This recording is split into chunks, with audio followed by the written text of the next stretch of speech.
আশ্চর্য কথা বলবো, তার প্রমাণ দিয়ে আমি কথা বলবো।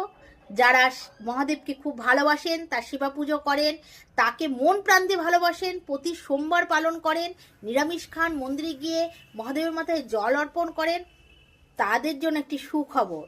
আপনাদের জীবনে এই জিনিসটি ঘটবেই ঘটবে, তার প্রমাণও আমি দিয়ে দেব। যারা নিষ্ঠাভাবে মহাদেবের সেবা পুজো অর্চনা করছেন, তারা শীঘ্রই পরম বৈষ্ণব হবেন। অতি শীঘ্র হরির সাথে আপনার মিলন ঘটবে, হরি ভক্ত আপনি হয়ে উঠবেন।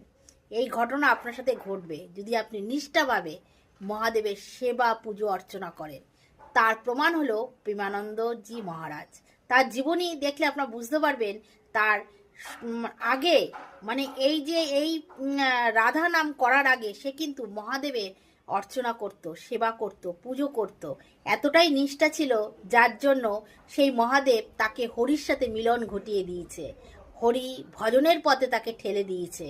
তা মহাদেবকে নিষ্ঠাভাবে সেবা পুজো করলে হরির সাথে আপনার মিলন ঘটবেই ঘটবে।